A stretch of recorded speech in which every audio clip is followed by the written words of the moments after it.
Kevadel käisime külas Tartus ettevõttele Aldrecht rääkimas purvvahust ja sellest, kuidas purvvahtu paigaldada. Täna oleme tagasi Aldrechtil külas ja seekord uuriksime lähemalt, millised on purvvahu omadused, näiteks nagu tuulepüsivus ja ka veekindlus.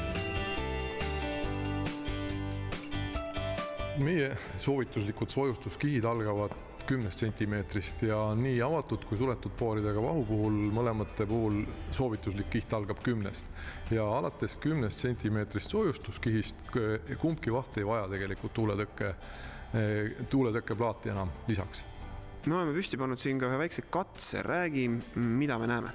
Katse peal on siis 10 centimeetrine avatud pooridega soojustuskiht ja suuname sellele soojustuskihile väljastpoolt 7-8 meetrit tuult, mis on niisugune keskmine sügistuulekene, mitte just lausa torm. Ja teisel pool siis, teiselt poolt küljest näitame, kas ja kuivõrd on see tuult pidav või tuult läbilaskev. Nüüd, kas sellel purvsoojustuskihi vahul on ka mingeid lisakihte peal või see on puhas purvvaht? See on puhas purvvaht, ei ole ühtegi lisakihti, ei tuuletõkke kangast ega ka tuuletõkke plaati. No teine suur küsimus igasuguste vahtmaterjalide puhul, inimesed teavad juba vanast ajast erinevaid neid vahtplaate, et nad kipuvad ennast vett täis koguma, nad on nagu käsnad, nad on rasked ja vettinud ja see loomulikult hiljem külmub. Kui me räägime purvvahust ja niiskusest, siis millele mõelda?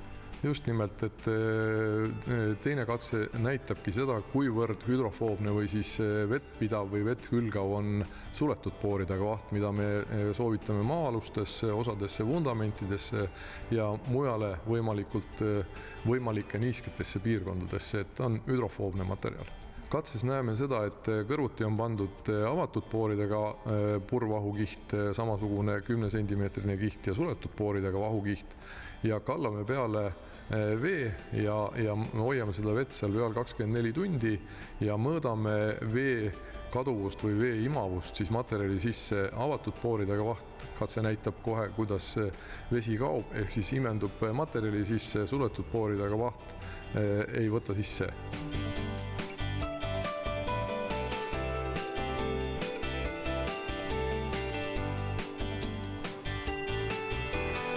No talvehooaeg tuleb praegust hooga peale.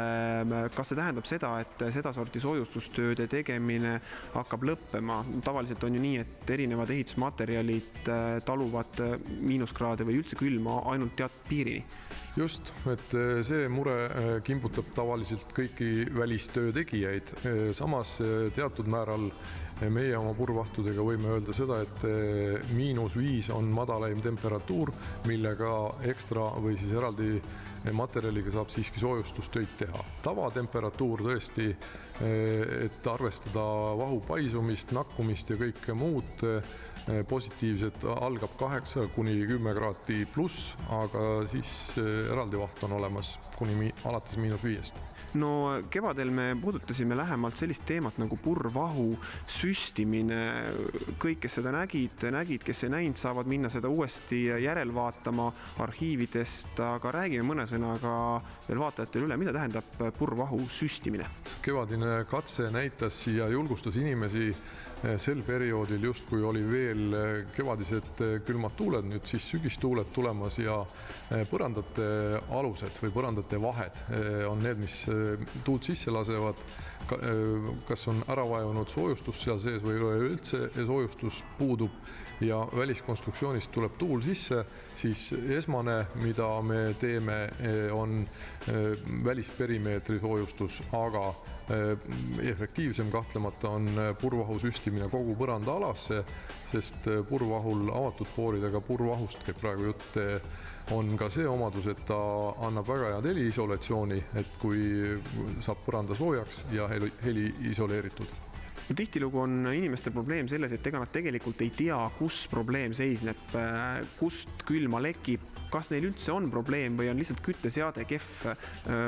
Kas teie aitate ka selles osas, et välja mõelda, mida teha, et maja soojemaks saada? Selleks on Aldrechtil teenus termograafia konsultatsioon, mille käigus me siis mureliku kliendile sõidame kohale objektile, vaatame hoone seestpoolt üle termograafiga võimalikud külmalekked hoonesse ja pakume välja lahendused ja ka ühtlasi arvutame ka maksumuse, mis sellised külmalekete likvideerimised maksma võivad minna, mis on peamine küsimus inimestele või ka siis murekoht, et okei, et tõesti külm tuleb sisse, aga ma ei julge seda ette võtta, see võib nii väga kalliks minna. Tavaliselt need põrandate süstimised või ka muud sarnased parandustööd ei ole väga kallid. Nagu kuulsime, siis purvahuga soojustamiseks tegelikkuses pole kunagi liiga hilja. Meil, kus kliima ei lähe palju alla -5 kraadi või õigemini seda perioodi on väga vähe, siis saab peaaegu et aasta ringi neid töid teostada, nii et kellel on soojustusega probleeme või on plaan midagi uut ette võtta, siis ei ole hilja. Ka need, kes veel ei tea täpselt, milles probleem on, kust on vaja soojustust parandada, ka nendele tuleb Aldrecht appi, teeb analüüsi, ütleb täpselt, kus probleem on ja mida tegema peab. Muide, 2 nädala pärast laseme eetrisse ka ühe kordusloo, kus me näitame Aldrechti purvahuga soojustamist, nii et kellel huvi rohkem on, siis oodake ja vaadake ka lugu 2 nädala pärast.